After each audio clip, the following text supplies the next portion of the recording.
Hebreo 9. 27. Wait lang. Hebreo 9, versikulo 27. 27. Okay. Hebreo, teka, sige, Hebreo. Yan, dito yan. Andyan. Hebreo, ano yun ulit? 9. 27. Ah. Wala pa, hindi pa namin nakikita. Hindi pa kami mag-iingat. Hebreo 27. Oh. Maganda itong text na to.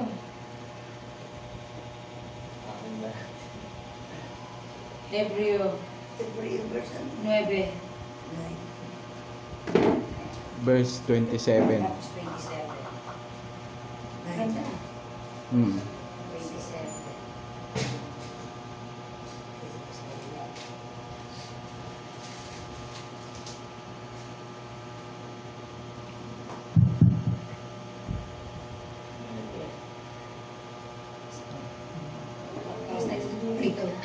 Okay, basahin mo kay Carl. At kung paano tinakda sa mga tao ang mamamatay na minsan at katapos dito ay ang pag-upo. Explain mo kay Carl. Tayo rin. Yun na tayo. Ano sabi? Ulit daw, ulit. Ang sabi rito, at kung paanong itinakda sa mga tao ang mamatay na minsan, ay pagkatapos nito ay pag-upo. Ang mga kapatid, ang ibig kong sabihin ito, tayo po ay may kamatayan. Mm. Ngayon, sa ating kamatayan, tayo po'y hahatulan. Kung ayon dun sa ating ginawa. Naging mabuti ba tayo nung tayo nabubuhay pa? At lalo hahatulan tayo doon sa huling ginawa natin. Halimbawa, kaagawa ko lang ng kasalanan. Ngayon lang. O, akin na yung mic back to.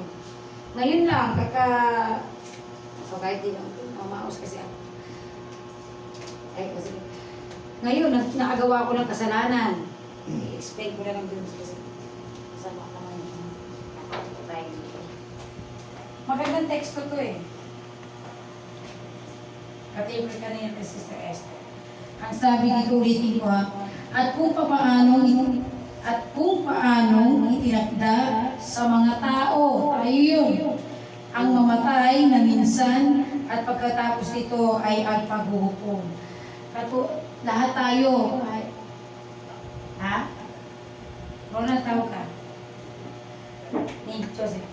Ang tayo, ahatulan tayo ng Diyos, lahat tayo mamamatay.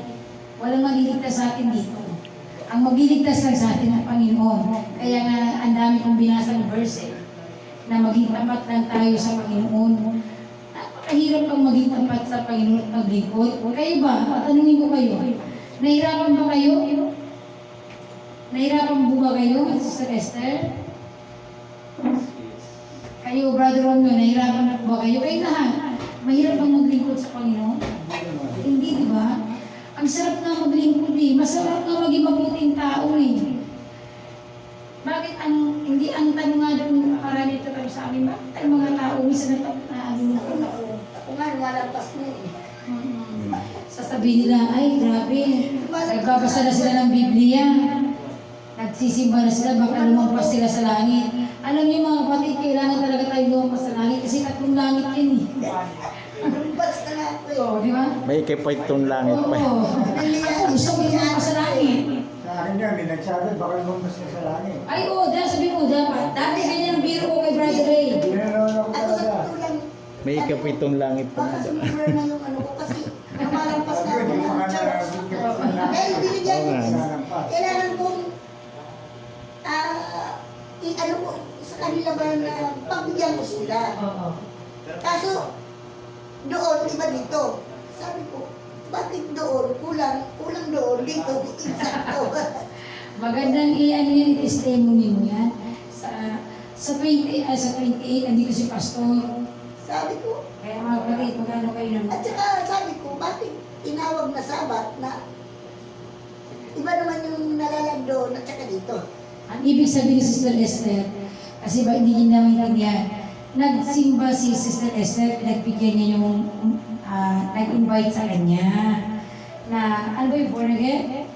Dating daan. Dating daan. Dating daan. Mga dating daan, mga kasama ng kanyang anak.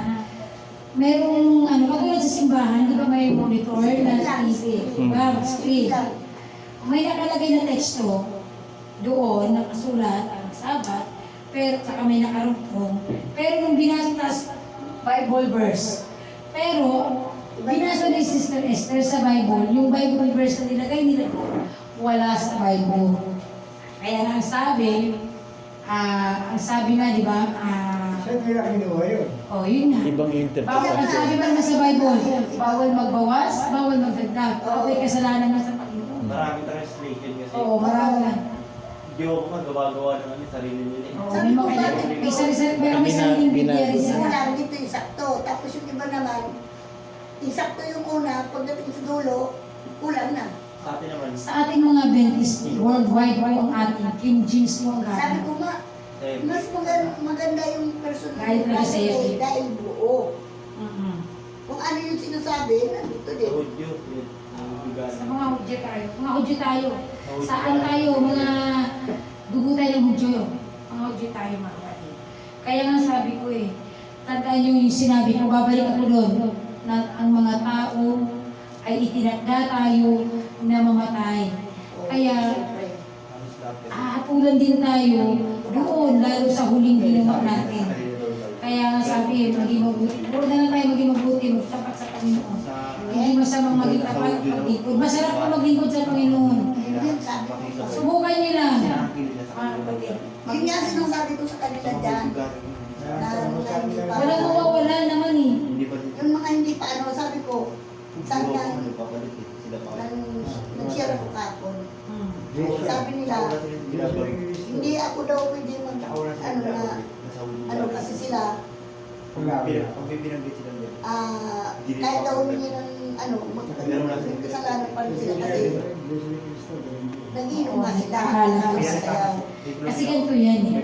Hanggat wala sila kay Kristo at hindi talaga sila nagpasakop, Kahit daw humingi sila. hindi talaga sila mawawala sa kasalan. Pero kung nagpasakop ka na nga sa Panginoon, di ba tayo nga ang sana? Paano? Ugat ang Panginoon. Hindi talaga tayo mababago kasi mababago lang tayo pag nasa Panginoon na tayo, nagpasakop tayo sa Panginoon. Kasi ang Panginoon mismo magbabago sa atin. Ihamot niya tayo eh. Siya ang may ari ng buhay natin. Hiram lang ng buhay natin. Anytime. Diba? Hiram sa Ay, ng Diyos. Yes. Maganda ito. Kaya maging mabuti tayo every day, every minute, and every hour. Maging mabuting tao tayo sa ating kapwa at sa Panginoon. Maglingkod tayo ng tapat at maglingkod na tayo. Tandaan niyo ulit mga kapatid, ginawa ang tao para maglingkod.